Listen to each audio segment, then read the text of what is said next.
Welcome to Inspired by JimmyL, a podcast that inspires freedom through authenticity.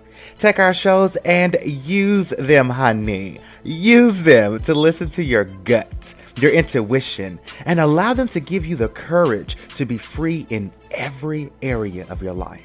We believe that success and happiness is a personal thing. Now redefine it on your terms. This show is designed to give you practical tips from realistic people who have decided to no longer keep up with the Joneses. Now, your intuition is your roadmap, but this show is here to give you more courage to simply listen. And to add, we are not pleading for ratings and reviews, but please be sure to subscribe and share every single show if you are inspired. I'm your host, Jimmy Warr Mize. Now let's get into the show. Jimmy, as you kind of pivoted a little bit from logistics and became probably a face and voice of another. Yes. I gotta, one thing is for sure, like there's a ton of subject, what they call it, SME, individual contributors, right? You don't have to be a people leader, right? You don't have to be a people leader for people to gravitate to you. You don't have to be a project manager to be a manager, right? You can be a subject matter expert. You can be individual contributor for the rest of your life and still make a ton of money, by the way. There's a lot of people, they actually do work as a standalone individual contributors, but they continue to do what they do is the best, right?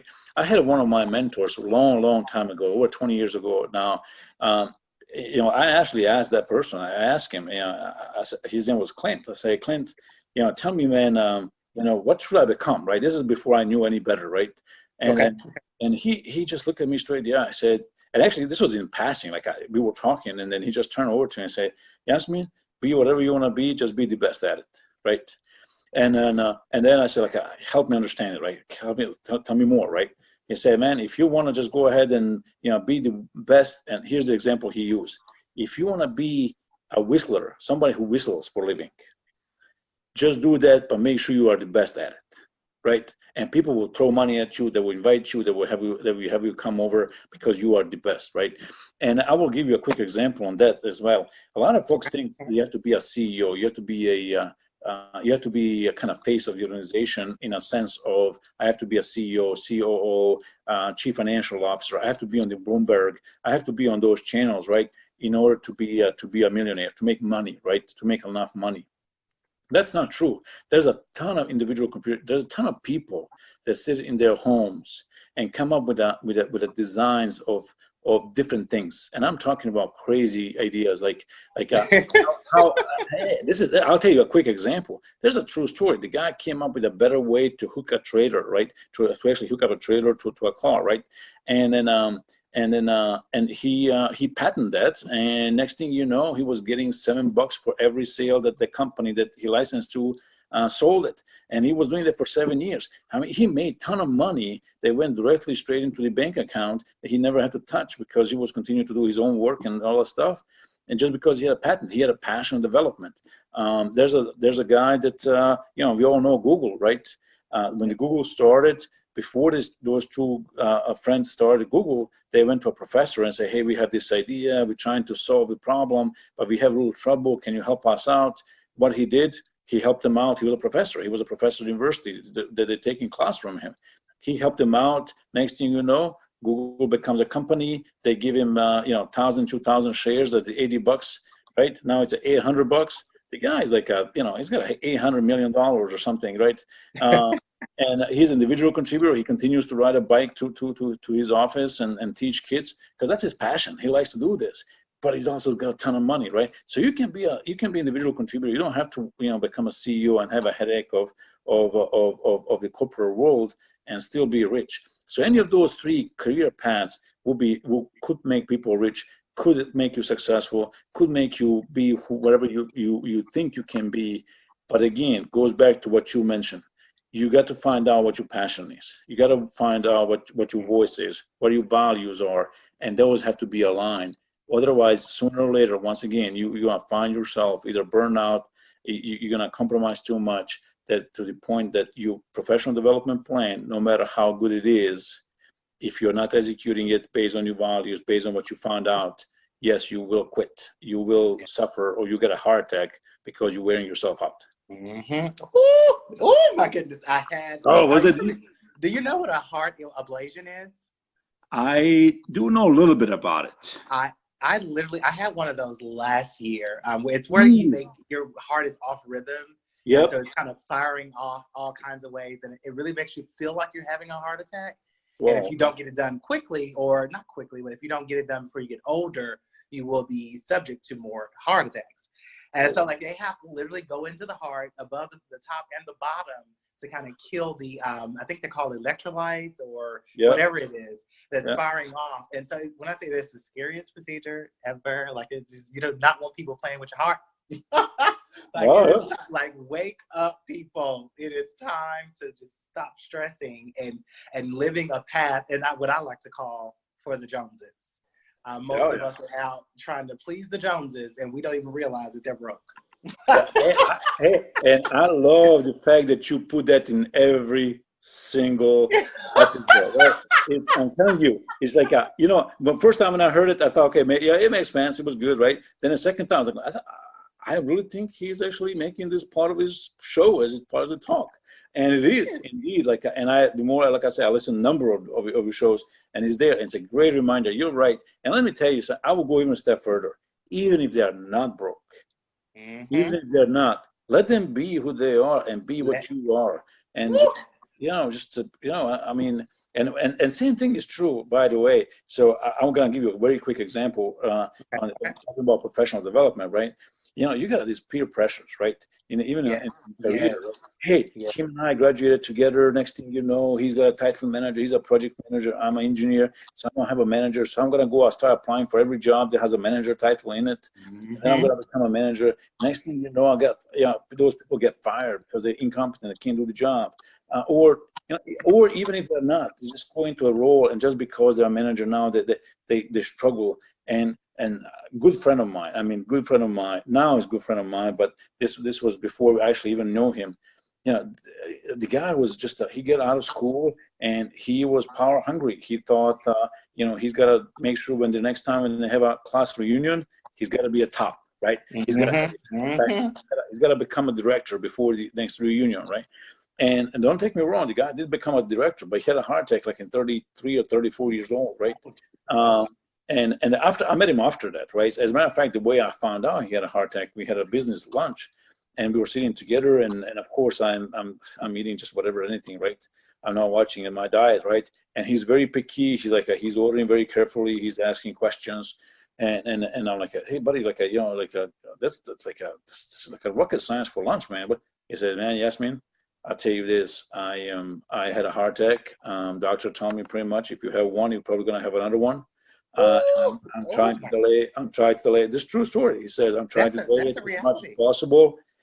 But here's the deal. I actually asked him, how much was that food? And he says, well, probably food was the consequences because I was too focused on my career. I was trying to compete. And he told me the story. He said, I was trying to compete with everyone I graduated with. I was trying to make sure I was the best. I was on the top, and I was. He says, I reached the level of director first before anybody else. But he also told me, I don't know anybody, by the way, in my class that had a heart attack except me, right? And so, talking about keeping up with Jonas, don't keep up with Jonas with the spending and TVs and the cars and all that stuff. And don't do that from the career perspective either. Do your own thing, be your best what you can be, but make sure, once again, you don't compromise your values. And I suspect we all value health. So don't compromise your health just because you want to become a director. So. Yes, man. I feel like we're gonna have to become friends after this. Actually, once again, obviously you and I never talked before, and I'm listening to your show. I was like, that's a lot of power there. It's a lot of raw emotions. But I'll tell you this: you are making this conversation very comfortable for me. In fact, I'm actually sitting very comfortably now. I was a little bit. I had anxiety logging in. Now I'm very comfortable. So I hope, I don't know where part of town you work in, but I would love to have a lunch with you and continue conversation any day. Yes, but we're going to set that up. I promise you, even if it's just for a quick coffee or tea or something, I promise, we're going to set that up. And I got one main reason, which I want to touch on at the tail end. But I know where I was trying to keep you to my 30 minutes, but I want to wind down just a little bit here. Okay. And like the 9 steps of creating your executable individual development plan. I'm sorry, executable, excuse me, Yeah. executable individual development plan. Like if you had to pick out 1 or 2 main facts that everyone that's reading that book should grasp immediately, like the concept of it, like what would that 1 or 2 be that you would just really want them to dig in on? Yeah, so I will tell you, because the first step is the hardest, right? I will tell you again, number one. Number one is the number one, and should be number one, right? And I cannot. That's got to happen, right? I will tell you the next one is the research piece, right? So the research piece is both. It can be time consuming, and that's a step number 3. It can be consuming. And it can be challenging. It can take a little bit longer than most people would like to spend time on researching information about different career paths and picking up one of them.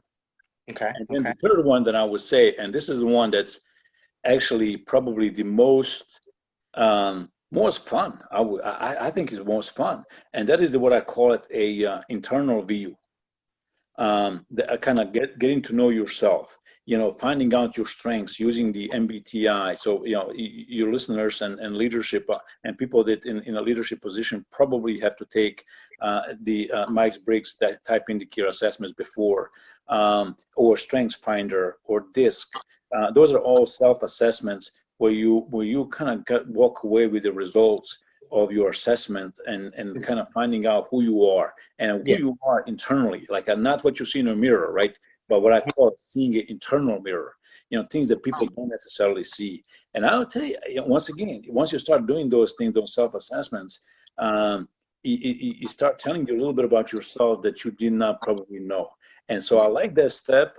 And I will tell you why the most. I'll tell you that in a second. But that step, like I say, can be very interesting because you're gonna get this type, like I am INTJ, right? So I'm a generally introvert, right? That's the reason why I write books, right? I don't go to a concert. I write a book, right? Really?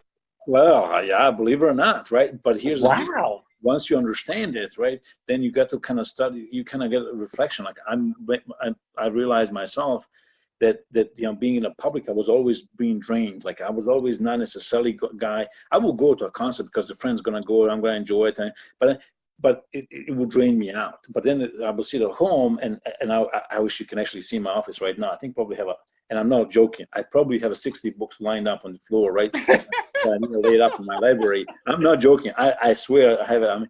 I have it right there next to me on the floor because I'm trying to rearrange some part of the office. But I love to read. I like to get the insights of people's into people's heads, and I want to get into my own head, right, into my own heart to understand how I can be better. So there's a lot of internal view that comes out of it. And again, now I come across a lot of time to people as an extrovert and outgoing, right? But that's part of it because I know that I am introvert, so I gotta make an effort to do this, right? Okay, so this clip was a little bit longer than normal, but there are so many different tips in here. Oh my goodness. From being self aware, okay, I hope you all grab that. Being self aware enough to know whether you're introvert, extrovert, and how to use those things to your benefit. How to bring out the best you in different situations. That was one.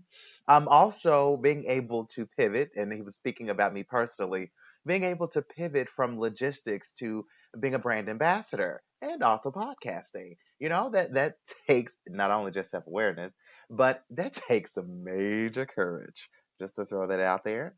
And not just that, but having fun. Like when he initially started this interview, he was a little shy.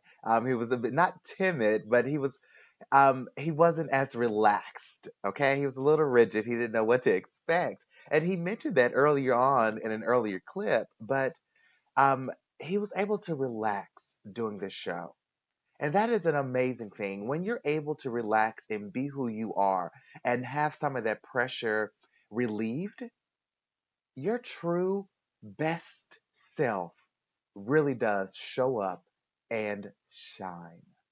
I hope you all grasped all of that in this one clip. And again, I know it's a little bit longer than normal. I do apologize, but there's just so much going on, and I just had to put it in here. I just had to. So anyway, you guys know me. At the end of the day, I just want you to be you. Be authentically you. And I really hope that you're grasping all of these tips and grasping every last one of these clips to just simply help you be a better you. At the end of the day, make sure you're not doing anything to try to keep up with the Joneses. They are broke and they are unsure as to who they are. You might as well be you versus trying to keep up with someone else that doesn't know who they are. Who does that? Anyway, at the end of the day, I love you guys as always. And I'll see you first thing in the morning on Instagram.